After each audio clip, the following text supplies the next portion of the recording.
کاله کې.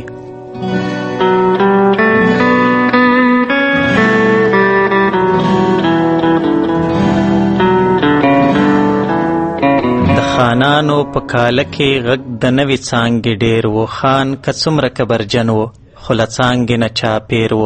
زلمی څه که ځان یې مړ کړ د یوې کونډې ښځې زوی و. خان د څانګې ډولۍ غوښته دا تقدیر و. زلمی پوی و هو د خپل مین په مرګ خو څانګه زړه شوه خفه شوه. دې هم غوښتل داسې وکړي خو په یو ټکي ستنه شوه.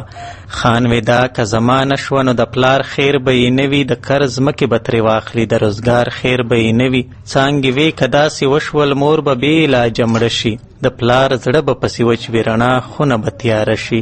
لنډه دا چې له واده نه لږ څه کم یو کال تېرېږي. نورې دوې ښځې شپږ لوڼه اوس د خان له سترګو لوېږي.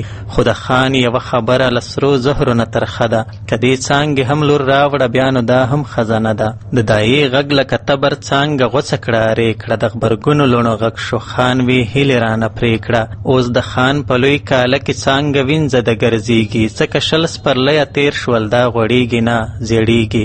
یوه ورځ کلي کې شور شو چې خان 2 قتلونه وکړل. د بر کلي خان واده و د پرې ټیټ ډزونه وکړل.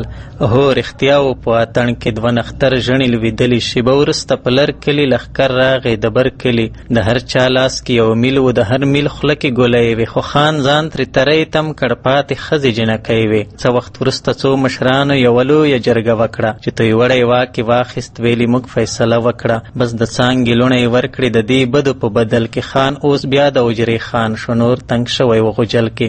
اخر دا د زهرو ګوټ هم څانګې تیر کړه مرۍ نه. د ناکام غاړه یې کېښوه د رواج له مجبورۍ نه. د 2 پیغلو ارمانونه رژېدل د چا لپاره چې د مور زړه ځینې چاود و د هغه بابا لپاره. دوی دې وي په اور کې خو چې خان کاکا ژوندی وي. ښځې نه مري ښځې ډېرې خو چې نر سړی ژوندی وي. د رمبېل چامبېل وده دی خو نه ډول شته نه سرنا شته. څو سپین سرې ښځې راغلې نه ټپې شته نه دریا شته. د بر کلي 2 کورو کې د خیرات غوندې ودونه نه خوښي شته نه خندا وي. څه میرات غوندې ودونه وخت تېرېږي نه ودرېږي. 2 تنکۍ غوټۍ رژېږي. د 2 خونو سرې سکروټې د همدوی پر تن سړېږي. غبرګې خویندې لکه سترګې اوس په یو ویر په ژړا دي. د یوې بلې په ارمان دي په نري دیوال پناه دي. د دوی تور ویښته خو سپین شول خو د خلکو زړونه تور دي. لا هم غواړي یوه بله په ارمان د پلار او مور دي.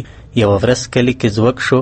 وی بیګا جګړې خوړلي چا روغتون ته دي راوړي. څو ځوانان د دغه کلي. دا غږ څه و لکه اور چې لګېدلی وي په کلي. ښځو نرو منډې پیل کړي د روغتون په لورې ځغلي. د روغتون تیاره دهلیز کې د لسګونو میندو ویر و. چا د زوی نښه په یاد و چا په زړه یې ښی تصویر و. په بمونو راکټونو ټوټه شوي ځوانان ډیر دي. اوس به یو را معلوم کړي شکر نن ډاکټران ډیر دي. رنګ په وینو تذکره کې 2 تنکۍ ځوانۍ پرتې دي. څه بې وخته رژېدلي دا د ګل غوټۍ پرتې دي. د ډاکټر غږ په دهلیز کې د سلګیو زوږ خاموش کړ. وی دا څوک دي چې جوړوي د مرګ جام اوچته و نوش کړ. د راکټ لمبو یې سوي جیب کې واړه کاغذونه. ګوندې تاسو ته معلوم شي له څومې ګل مخونه. له 2 ستونو را اوچتې د 200 زړونه ارې شوې. د رامبېل چامبېل زامن و لکه څانګې پرې خورې شوې. غبرګې خویندې غبرګې کریغې اخ اتله اخ زلمیه. خواره مور دې چاته پرېښوه څه دې وکړل لیونیه. خویندې 13 کلونه وروسته د یوې بلې سترګې ویني. راغلې غبرګې لاړې غبرګې جنازې هم غبرګې ویني. ترمنځ ایخي تذکره کې سره په وینو ګلابونه. څه ښایسته څه سره ورته بس د یوې څانګې ګلونه. هو په یوه مالت کې لوی د یوه وطن میړونه. توپیر دا چې یوه خریلي بل اوږده ږیره بریتونه. د تقدیر لوبه عجبه. یو درشي پر تن روان شو او بل هم په ننګ او فکر د همدې وطن روان شو. دوی یو بل ته مخامخ شول. د یو بل وینې یې توی کړې. د مور زړونه یې سوري کړل. د اولاد وینې یې توی کړې.